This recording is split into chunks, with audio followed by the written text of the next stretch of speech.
Good afternoon. Happy April, and welcome to this month's Wonders of the World, or WOW, webinar. WOW is sponsored by the Friends of the Lafayette Library and Learning Center, which is the all-volunteer organization that sells used books to support the Lafayette Library. And I'm Ellen Reinges, the volunteer coordinator for the WOW program. Our topic today is the work of Bay Area photographer Dorothea Lange, and our speaker is Avril Angevine. But first, I'd like to bring you up to date on the Lafayette Library, which is one of 26 branches in the Contra Costa Library system. And I have some very good news to share with you.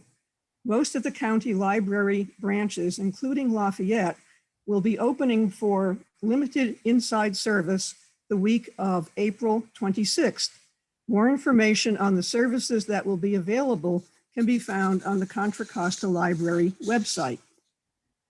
The Friends of the Library have traditionally,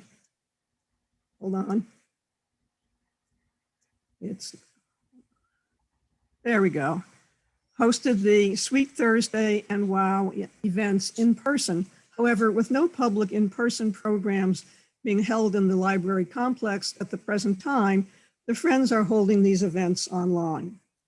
We're in the process of scheduling new webinars, and here are a few coming attractions. For WOW, next month, May 12th at 2 p.m., we'll be having a docent from the Fine Arts Museums of San Francisco who will discuss the Calder Picasso exhibit now open at the DeYoung Museum. Normally, we don't have WOW in the summer months, but I'm continuing to look for speakers and topics that lend themselves to the Zoom webinars. And so I may be able to schedule some additional ones during the summer. Sweet Thursdays actually has a lineup going into the end of June. The next Sweet Thursday is April 29th at 5 p.m. when Dr. Robert Pearl, the retired head of the Kaiser Permanente Physicians Group, will discuss his recent book, Uncaring, which looks at the physician culture and its effects on patient care. This lecture has been put on the county library website and is open for registration. On Thursday, May 20th, Dr. Linda Hsu will discuss her book, Spicebox Kitchen, Eat Well and Be Healthy with Globally Inspired Vegetable-Forward Recipes. So that's good for vegetarians as well as everyone. On Thursday, June 10th at 5 p.m., Carrie Gillum will be hosted by Sweet Thursday for a discussion of the book, The Monsanto Papers. And finally, on Thursday, June 24th, Lisa C. will be hosted by Sweet Thursday for a discussion of her book, Island of Sea Women. And if you've missed one of our webinars or loved it so much you want to watch it again or let your friends and relatives know, you can visit our YouTube channel where you can find the webinars we have been permitted to record. And that can be found at tinyurl.com/friendsllc-YouTube. And we will be recording today's events. If you have questions today, please type them via the Q&A function on Zoom on your computer or device. Please type in the question, and at the end of the lecture, we will choose a selection of questions to answer. Today's limit is, or not today, but the Friends webinars accommodate 500. The possibility is being oversubscribed, so don't wait until the last minute to register and join the lecture. And since there are audience members who may be new to the Lafayette Library, I'd like to share with you best how to learn and sign up for upcoming lectures. I know many of you have heard this before, but I ask you to bear with me a moment. So there's two basic ways. One is to get on the weekly email blast put out by the Library Foundation on Saturday mornings. And there's a form that can be found to sign up there at llcf.org/subscribe. You can also go to the Contra Costa Library website and go to their events tab at the top, and that will lead you to their scheduled events, of which you will find many, many because of the 26 branch libraries, but you can pare that down on the left by choosing a branch or a type of lecture. Now, a little bit about the Friends of the Library. For many years, we have sold donated used books to support the library. We have a retail store called Friends Corner Bookshop, which is located on the lower level of the library building on the back on Golden Gate Way. And it houses about 20,000 affordably priced volumes. We also sell higher value books on Amazon. And in a normal year, we would spend these monies on extended hours, purchase of books and related materials, support for library programs, and support for our partners and the facility. But we are still not back to normal yet. The Friends Corner Bookshop is open, but it's open for curbside pickup only on a limited basis. Our Amazon store is open and can be accessed via the Friends website. However, we're not able to accept general book donations yet. Learn more about how to do the curbside pickup and to find the all-important Amazon button. You can visit the Friends website at llcf.org/friends-book-shop. So I know many of you have seen Avril's lectures in the past, but I'd like to introduce her again. Avril describes herself as an art educator, art lecturer, Francophile, fashionista, and I really have always loved that red dress, and friend to dogs. She delivers independent art lectures through libraries, the East Bay Osher Lifelong Learning Institute, and other organizations. She is also a docent at SF MoMA and the Oakland Museum. So I'm going to take my slides down now and let Avril take it away from here.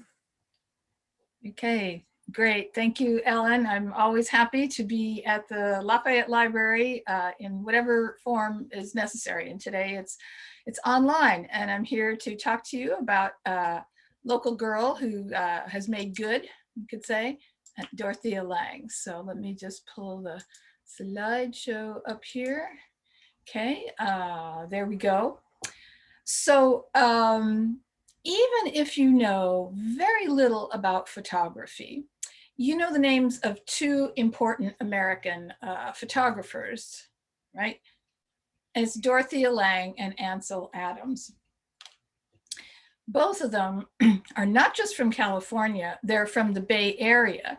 They knew one another, they often worked together, but their goals for photography were often quite different.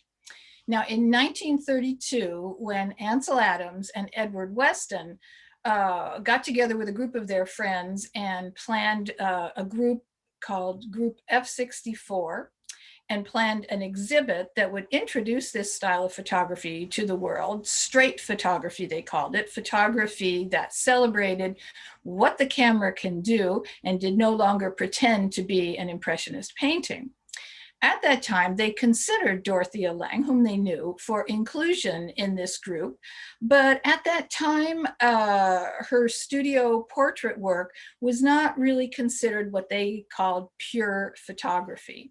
But quite soon, Lange became a master of clear-eyed, sharp images that went beyond the aims of F64, which really were all about the quality of the image, to shine a light on the dark corners of the American experience in the Depression, in the war years, and in the complicated post-war world. She showed us people in despair, and she asked how such things could be. So let's see how she did it. Right.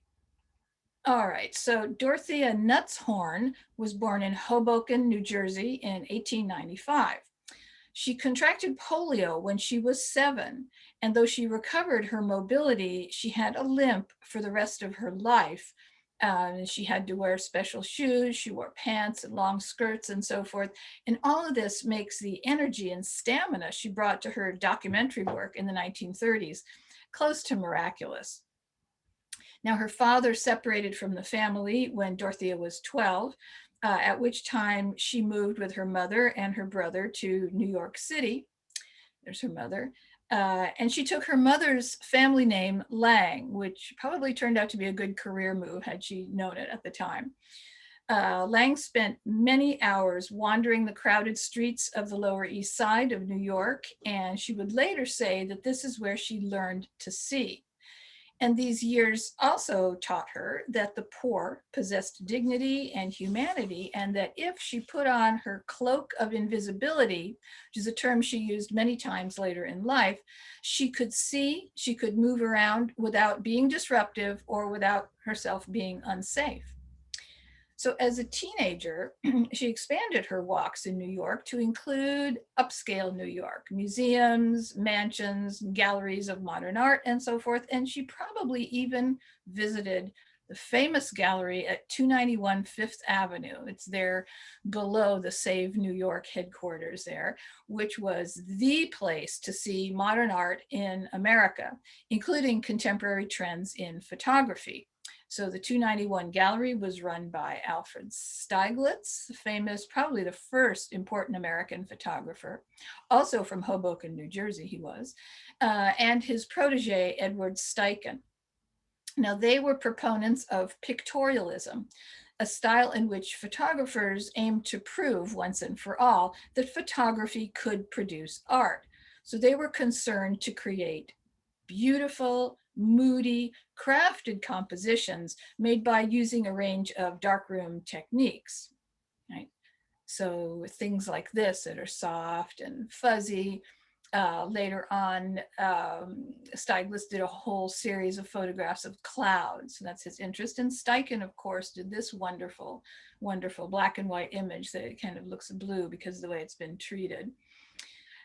Pictorialism was the photographic style of the turn of the century when Lange, after graduating from high school in 1912, announced that she wanted to become a photographer, despite not having had or even having held a camera in her life. So for her first job, she approached Arnold Genth, one of the most famous early photographers of San Francisco, who had opened a studio in perhaps the greener pastures of New York in 1911. Let's look at Genth a little bit. Genth shot the only extant photographs of Chinatown before the earthquake and fire. There we see them. And on the right is a wonderful photograph of Greta Garbo. You can see that he is truly a pictorialist, the softness and the beauty of this image where the light is so important on her face and her arms there.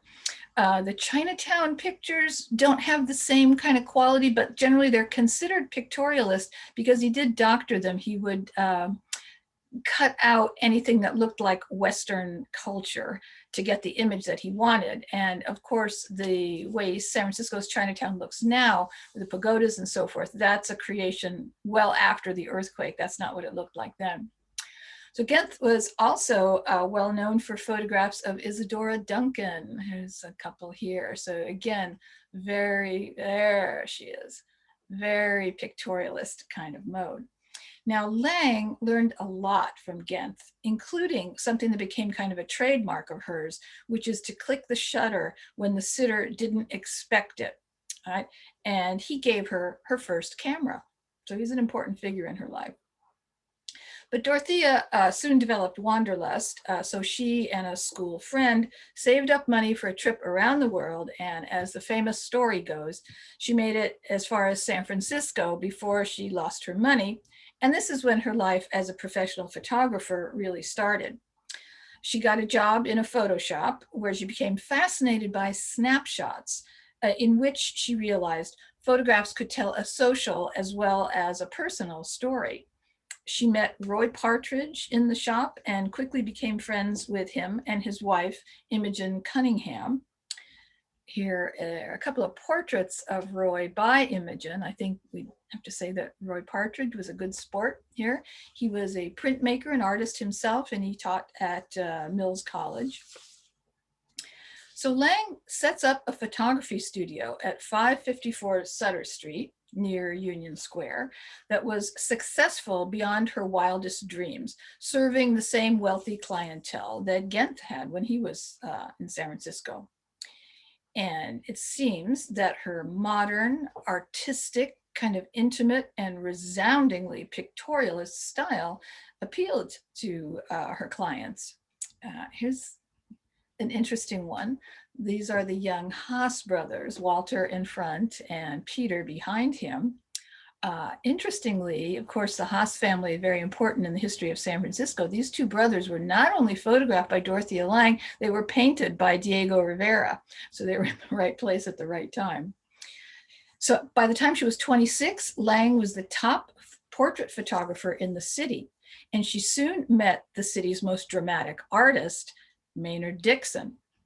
And they soon married. So Maynard Dixon, you may know his work. He was considered a Western type artist. He did a lot of images of the West, spent a lot of time in the Southwest, did things like this, lots of Sunset magazine covers.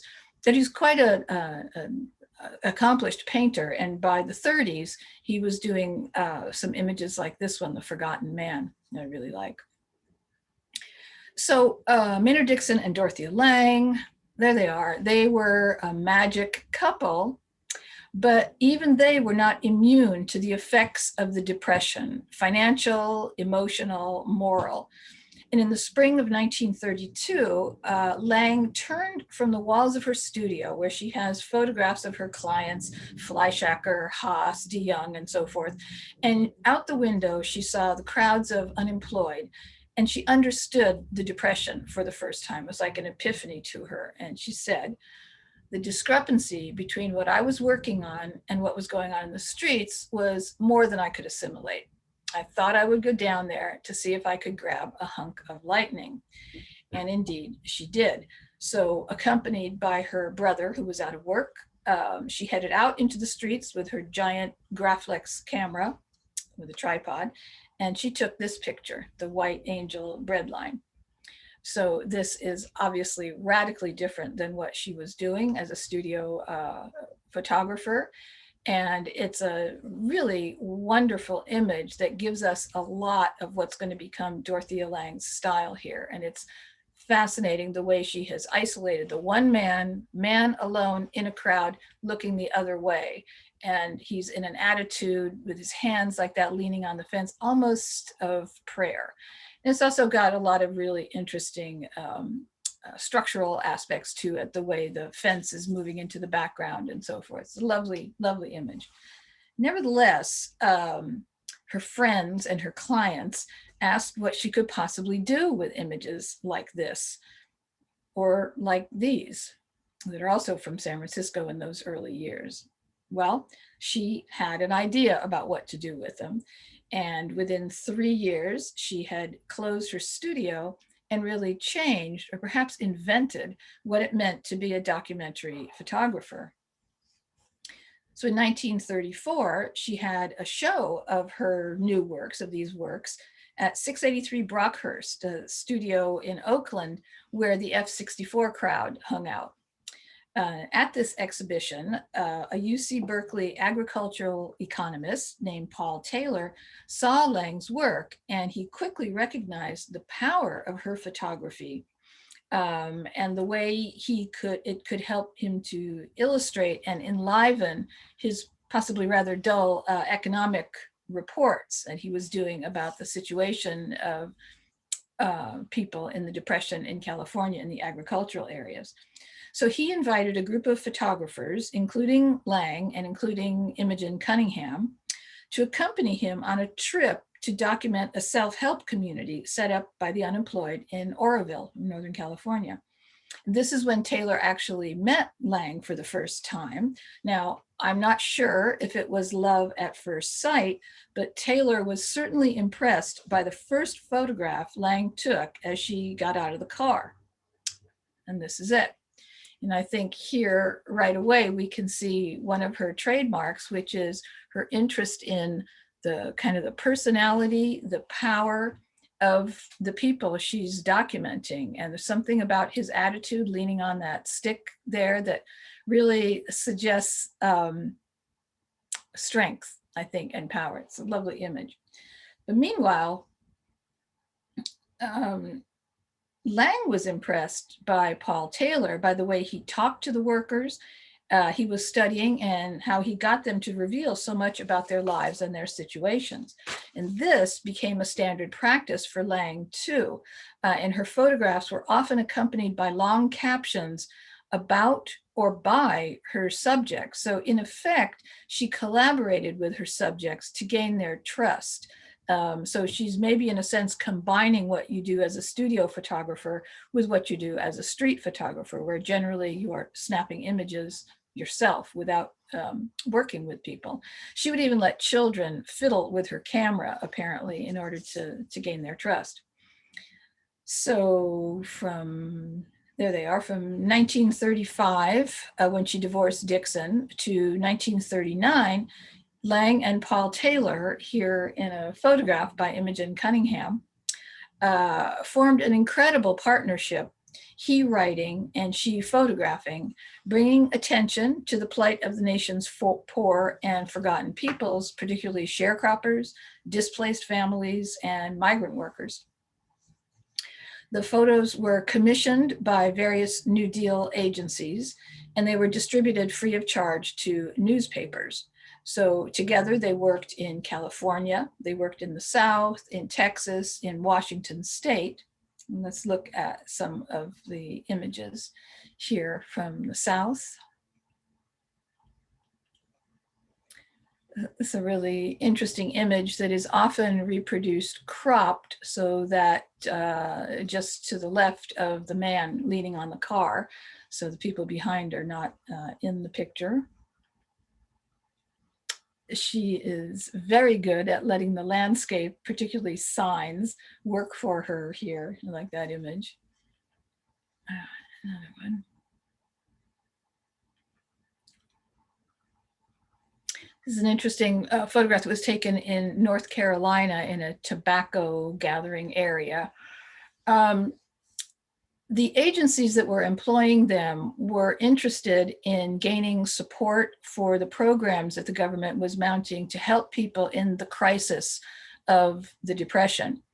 But Paul Taylor and the group that he worked with considered the situation in the South, the sharecropping economy and the remnants of slavery and so forth, to be not a crisis, but a permanent situation. So that's what they were interested in, but the agencies were not necessarily. And Lange was instructed to not actually take photographs of African Americans, or certainly not to stress ways in which they were being abused, like that. So a photograph like this is kind of her response. It's interesting because on the one hand, there's nothing particularly terrible going on here. There's a group of men sitting on the porch of a store, but there's kind of a subtle undercurrent of class going on here. Obviously, the man standing in the doorway, in other words, controlling the entrance to the store, is the store owner. He's the only white man here, and the way his arm is placed, he seems to be kind of a guardian. And in fact, a store like this would be, it's like a company store. Everything the people wanted or needed to buy, everything had to come from there. So he controlled their lives in a lot of ways. And all the signs around kind of underline the fact that this is an establishment that's commercial. And there they are with it. So it's kind of an interesting image. What more do I have? It's the South.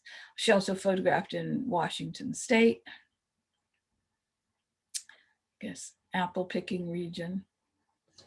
Photograph like this, there's a potential narrative going on there. And this one, which is widely known as the damaged child, it's an interesting one. 22 of the photographs she took as part of the FSA were included in John Steinbeck's The Harvest Gypsies, when it was originally published as 7 articles in the San Francisco News in 1936. It was later published as a pamphlet called Their Blood is Strong, which sold 10,000 copies at 25 cents each. And some more California photographs. These are Filipino lettuce workers near Salinas, which is a really interesting photograph in which the repetition, the incredible rows of lettuce that goes on and on and on, and the men also not individualized at all in more or less the same position, kind of suggests the unending cycle here. And that row with the dried up earth, the cracked earth, is really interesting. We got that one. from California. And you'll notice in many of these photographs that it's clear that the workers came with families. And this is something that Steinbeck stressed in his text too. She was very good at photographing children. Possibly that came from her studio portraiture era. Braceras. Well, one day, a winter day in 1936, Lange was driving home from Southern California from a photographing trip when she saw a sign and she turned off near Nipomo, which is in Central California near Santa Maria. She turned off at a sign pointing to a pea pickers camp. So it was cold, a frost had killed the crop, and people were desperate. And Lange was drawn like a magnet, she said, to one group, a woman with several children. And she kept moving closer, and in 10 minutes, she shot 6 images. The 7th has, of course, become the best known documentary photograph of the 20th century, a symbol of resilience in the face of adversity, and that's the Migrant Mother. So the sequence shows you Lange's method and her uncanny skill. So I'm going to show you not all of them, but some of these pictures. So here's the first one as she drives up to the camp. Here's the family that attracted her as she approaches them. So you can see the dreadful surroundings. It does look like there's nothing growing. It looks harsh, inhospitable. You can see the tent that they're living in. This is kind of like an establishing shot in the movies. She decided this is where she was going to start, but she's going to move in and do something different here. Now, the woman has a baby and there's 2 children behind her, and that's a teenage daughter to the left. So Lange may have decided that the teenage daughter was distracting somehow because she doesn't appear again. So she moves in and she isolates the mother nursing in a shot that has echoes of kind of a Madonna, a Pietà type of image. But these photographs were going to be distributed in family newspapers. They were designed to, again, elicit sympathy for the people she was photographing and support for the programs to help them. So maybe she thought there was a little too much breast going on here for a family newspaper where these things were going to be published. So she's not done. Here's another image that actually it was for a long time thought that she only took 6 shots in this series. This is the 7th, and it was only discovered in the Oakland Museum archive. So here, okay, we've got the woman and the baby, but the child is making a face. We all know, we've all been in that position. We got somebody in the picture making a face that's not really what we want to see. So we're not going to stop here. She's going to keep going. Now she's backed up a little bit. Now we have this. So we have the mother, the baby, and 1 child. Okay, that's good. And you'll notice the trunk, which in the first shot, the establishing shot, the trunk was kind of open and there was laundry or clothes sticking out of it. So here she's moved it, she's closed it and moved it in so that we have the sort of symbol of the empty plate going on there. So this is interesting. This shot pretty much is doing everything that it needs to. But I think Lange has realized that the key to this image is the mother's face. So she asks her to bring her hand up, which is to draw attention to her face, which is a device that Lange uses frequently in her work. You can see this a lot. So she asks the mother to move her hand up, and she does, and boom, we get this, the money shot. This is the one that everybody knows. So here she has done something interesting. Same thing we really saw way back in the White Angel breadline. She's focused in on one person, kind of alone. Here she's surrounded by children, but she's the one who's thinking and feeling here. The hand is drawing attention to her face, and the children are not distracting. We all know how hard it is to get a photograph with several people all looking good at the same time. And she's kind of solved it here by having the children look away so that the mother is protecting them. It's a tender image, but they're not really distracting. It's rather wonderful. Now, this image, her most famous one, was atypical in a lot of ways and almost didn't get taken. As I said, she was not specifically on assignment. She was on the way home and just decided on a whim to turn off at this sign. And also, she did the whole thing in 10 minutes. So she did not have a lot of interaction with the family, which is what she usually did. She said later, for example, that they told her they had sold the tires on their car for food, but there are two older sons in the family who disputed this. Now, what is known is that the mother here, Florence Thompson, was a full-blooded Cherokee from Oklahoma. When her husband died, when she was 26, she was left with 6 children to support by picking cotton. And when this photo was taken, she was 33. She was 8 years younger than Lange. And she, her second husband, and the 6 children were moving around the Central Valley picking crops.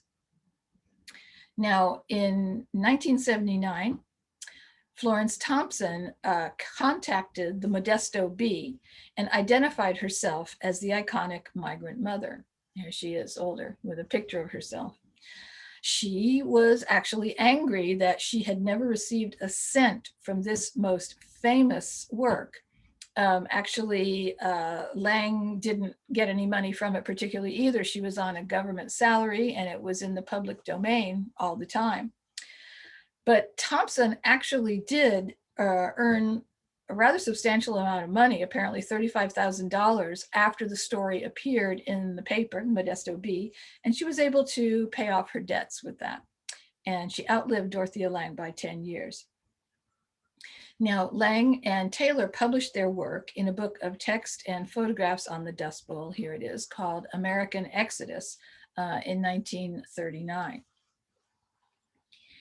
Now, in 1941, Lange was awarded a Guggenheim Fellowship for achievement in photography, but after the attack on Pearl Harbor, she gave up the prestigious award to record the forced evacuation of Japanese Americans from the West Coast on assignment for the War Relocation Authority, or the WRA.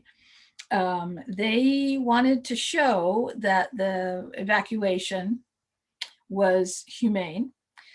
So why they hired Dorothea Lange is a bit of a mystery. They apparently didn't know her work too well, but she was working for the government, so she was a natural choice. She traveled throughout Northern and Central California to photograph families being rounded up to leave. She visited several of the temporary assembly centers like Tanforan Racetrack. And eventually she did do a series at Manzanar, the first of the permanent prison camps. Much of her work focused on the waiting and the uncertainty involved in the removal. Now, this image is interesting because it's taken right where the Oakland Museum is today. This is probably one of the best known images from this series. It's taken downtown Oakland.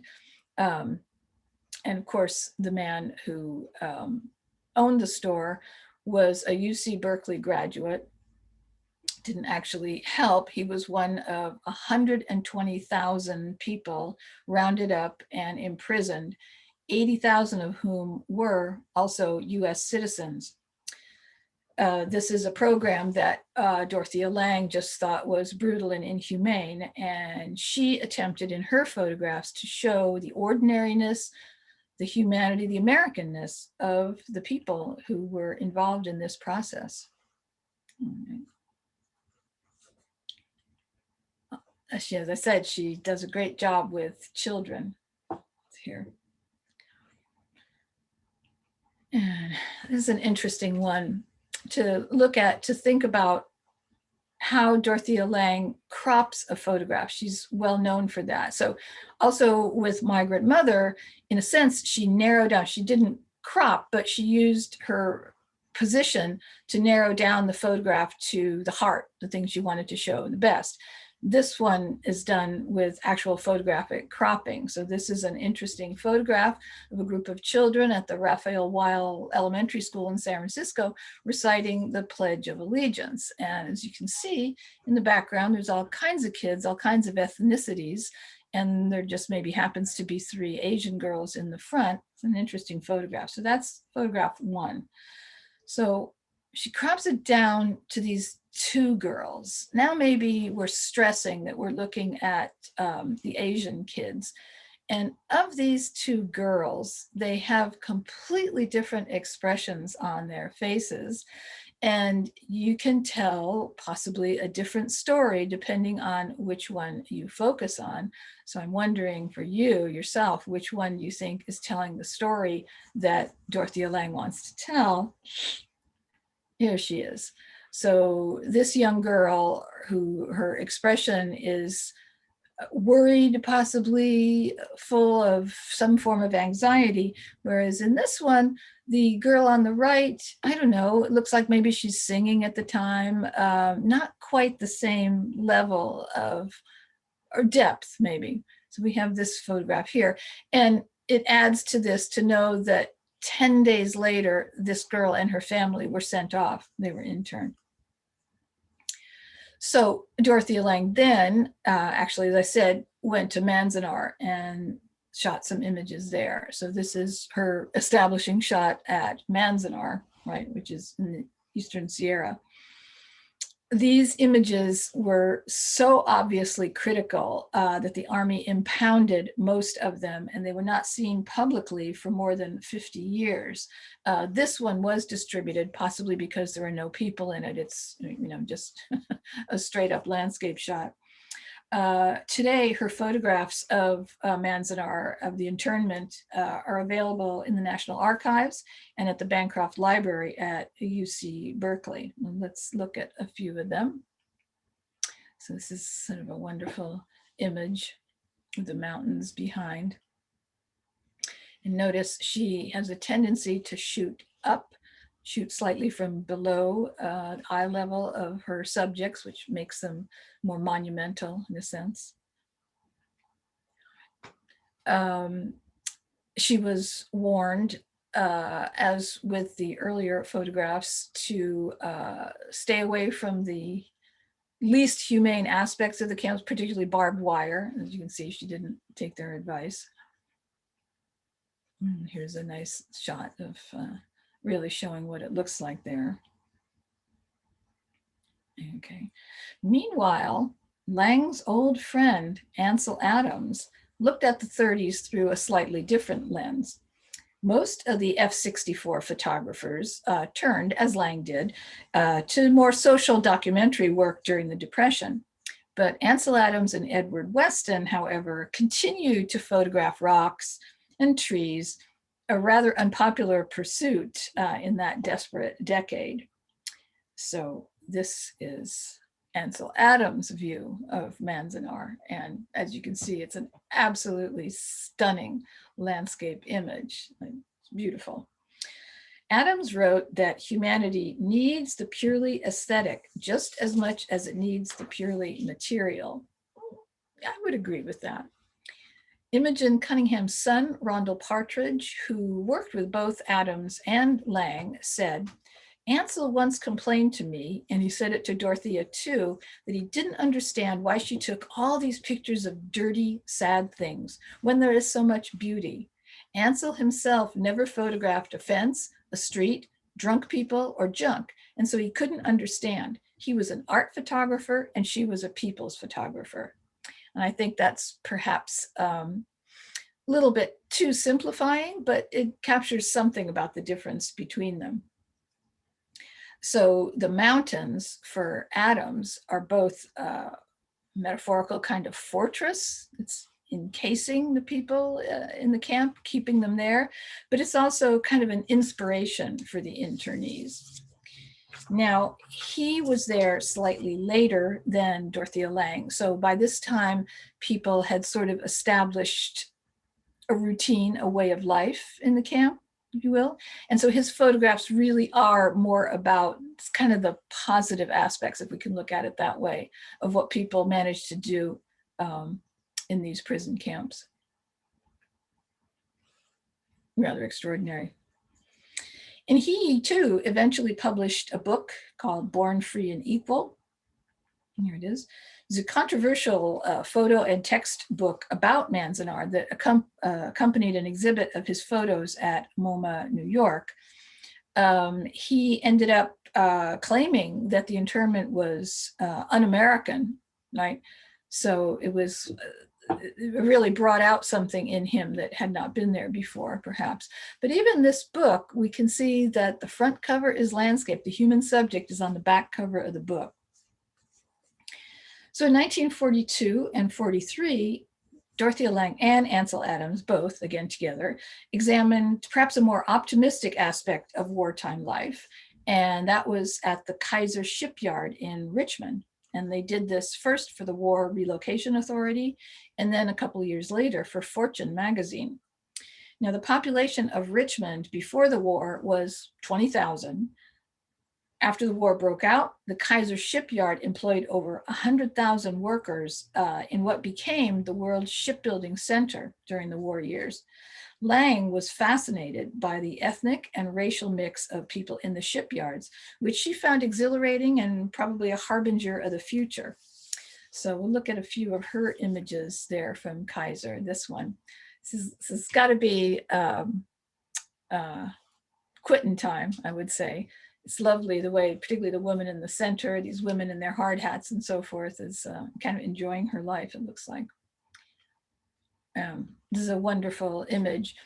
Of course, there were tons of African Americans in the shipyard who moved out for that reason during the war years. Of course, white men had the top jobs, followed by white women, black men. Black women generally had the least important and the worst paid jobs. But here she's found an image of a woman welder, and it's wonderful the way this woman is probably taking a break, sitting outside in the sun, but with her helmet on and her face in the sun. It's not just a great portrait, but it's a sort of like a metaphoric or symbolic image of the power of what women did during the war, I would say. Here's another one. I like this. Maybe this is a wartime romance. I like how they're leaning on a parking meter. I mean, maybe the time is running out. I don't know. Here's another one. Once again, with her using free prop materials in a sign that says "Serve yourself." And also with the pole next to the woman and the line of the awning and so forth behind her, it makes a really stunning image. And again, she's shooting from below, making the woman look kind of bigger, more important. Now, their methods of working, Dorothea's and Ansel Adams, apparently were comically different. Lange, once again, wore her cloak of invisibility as she wanders around, a small woman who's limping, right, with long pants and skirts on and so forth, trying to be invisible. Ansel Adams, however, with his 10-gallon hat and his big bushy beard, attracts attention as he sets up his photography equipment. According to a woman who worked with them there, she said, Dorothea treats Ansel like a baby brother, telling him what to do. He has great respect for her work, although he makes horrible comments on it. But you can see that Lange had an influence on Adams, though, in this photograph called Trailer Park Children, Richmond, 1944. In 1945, so after the war, Lange was invited by Ansel Adams to accept a position at the new Fine Art Photography Department at the California School of Fine Arts, which is today known as the Art Institute, SFAI. Imogen Cunningham and Minor White also joined the department at that time. One of the assignments she apparently gave her students was to take a photograph of where they live, their environment, and to try and do it in an imaginative way, work outside the box a little bit. And the students challenged Dorothea to do the same thing. And this is the photograph she took of her foot. This is where she lived. And this is apparently the only self-portrait she ever did. It's kind of interesting. So she continued to work as a photojournalist in the 1950s. She and Perkle Jones were commissioned by Life magazine to shoot a photographic documentary of the death of Monticello, California, and of the displacement of its residents to form Lake Berryessa, which is slightly up north of here. The magazine never actually ran the piece, but the photo collection was shown at the Art Institute of Chicago in 1960. So there's a lovely image. It's a bit unusual for Dorothea Lange, just a pure landscape photography. Oh, this is lovely. It's a beautiful area.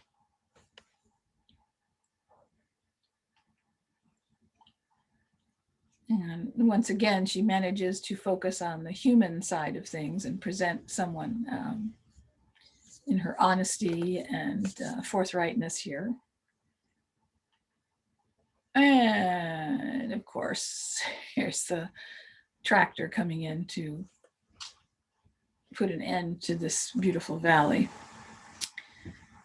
Another series that she did for Life magazine, which began in 1954, featured public defender Martin Pulich, whose commitment to serving the poor and the troubled resonated with her own values. So these are at the Oakland, Alameda County Courthouse in the 1950s. And this one, that's obviously the lawyer on the right. It's interesting that just the way he's standing there, his posture kind of resonates with the quality of many of these images, which don't look terribly optimistic about the court system. And I find it interesting to think about these images. This was the era when I think most Americans' idea of the court system was created by Perry Mason, right? Where people who are accused always get justice, they get off, and so forth. Not quite seeing the same thing here. And once again, Lange is interested largely in women and children who are not necessarily on trial, but they're there in the courthouse waiting and supporting their husbands, their brothers, their fathers, and so forth. She did other assignments too at the time. For instance, things about Portraits of the Times, which is a wonderful photograph in San Francisco. And I would love to know what's to the left of the little boy. Like perhaps his mother is actually behind him. Or maybe this is his mother in front of him. I don't know. It's a cool image. And a couple of cable car images. She did a series on Mormon villages in Utah. There's a picture you might know. And she traveled around the world with her husband, with Paul Taylor, who was a consultant for the State Department. And she did photographs all over the world, such as this one of a little boy in Korea. Now, in the last decades of her life, Lange's health was poor, and she stayed close to home, creating a wonderful series of family photos. And here again, we can see her unerring eye for cropping down to the expressive hands that she's doing here. And this is a cute image, the Mother's Day daisies. This is one of her two sons, collected some daisies for her for Mother's Day, but of course, being Dorothea Lange, she took a picture of them instead of like thanking him for them. So Lange died in 1965. She was 70. 3 months later, the Museum of Modern Art in New York mounted a retrospective show of her work, which she actually helped to curate. Here she is doing that with John Sharkovsky, who was the curator. The following year to her death, her unique collection became a gift to the Oakland Museum of California from her husband, Paul Taylor. The collection includes Lange's personal negative file of more than 25,000 images, over 6,000 vintage prints, and a selection from her personal papers and library, even a couple of cameras. Just this year, the Oakland Museum has opened the Dorothea Lange Digital Archive, in which you can see around 20,000 images available online to see. A couple of interesting final notes. In 2006, An elementary school was named in her honor in Nipomo, California, near where Migrant Mother had been photographed. And in 2018, she was immortalized, there she is in the center, on a mural in her hometown of Hoboken, New Jersey, with two other local women who, like Lange, pushed boundaries for women and asked how such things can be. So, oh, we're a little bit under. So that's the story of Dorothea Lange. So I wonder, I'd be happy to try and answer any questions anyone has. Okay, so this is Cherry Sprague taking over for Ellen, who's got some internet problems. So Avril, that was just a wonderful lesson in history as well as learning to read photography. So people, please ask some questions and we'll see how they go. It says right now there are no questions coming in. Okay. And I don't know if that means what that means. We usually have questions, but I have you here. And I guess we'll just, oh, here comes one now. So let's see. Can we all? No, you can't just speak out. You have to ask a question by typing. Okay. Okay. Here come the questions. Okay. So one of the questions is, did she ever work in color? Did she ever work in color? To my knowledge, no.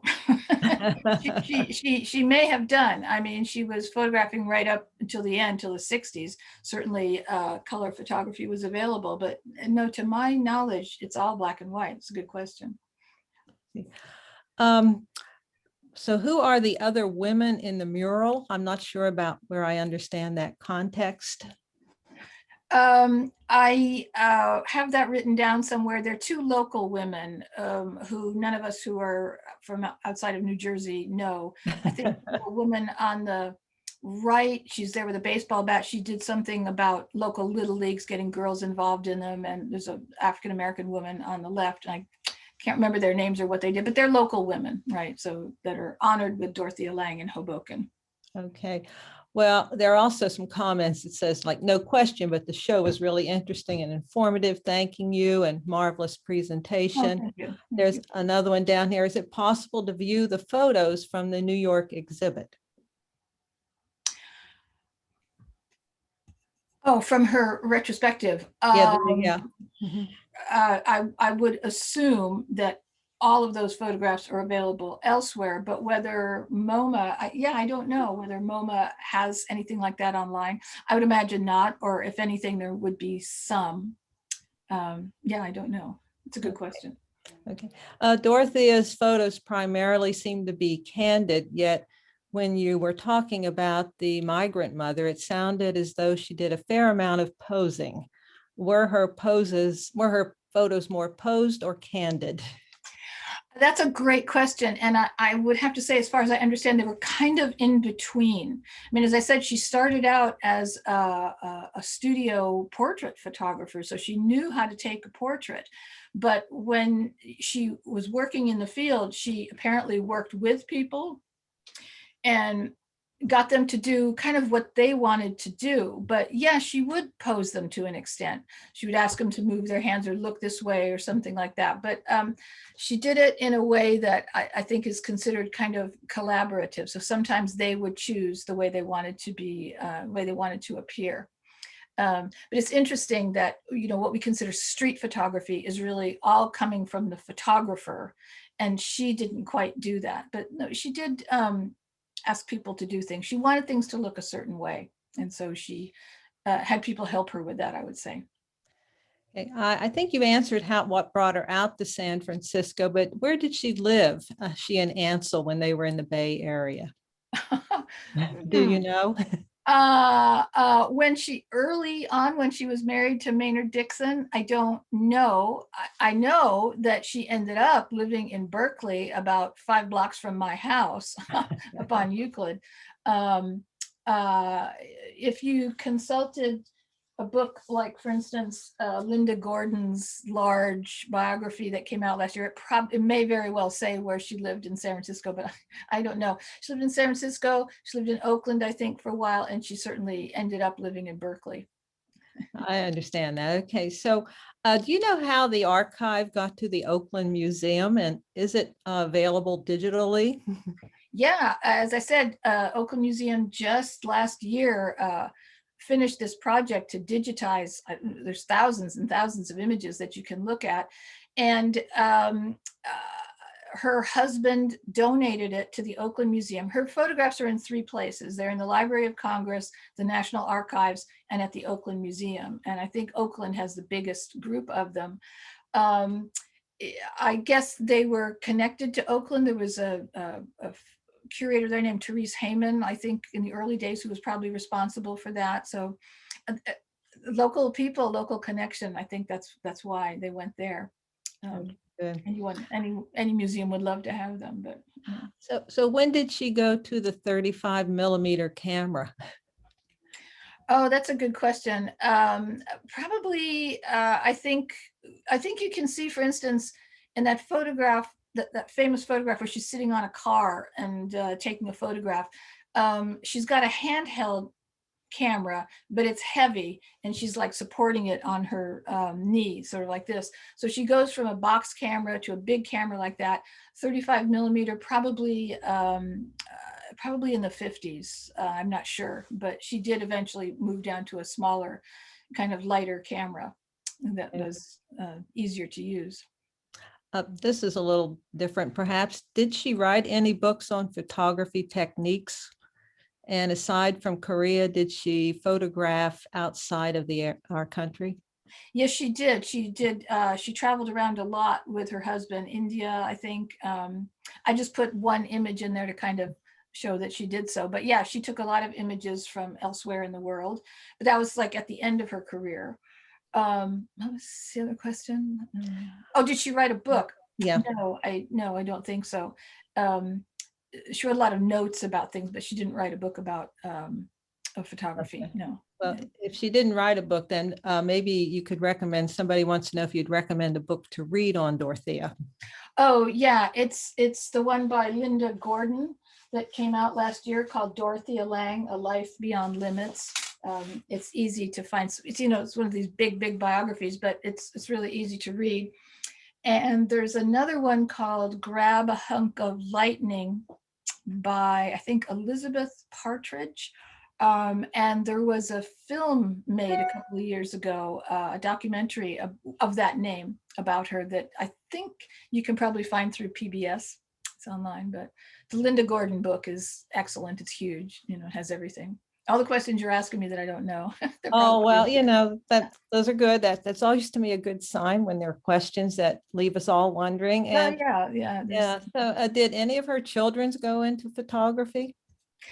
She had two sons, and no, I think not. Okay.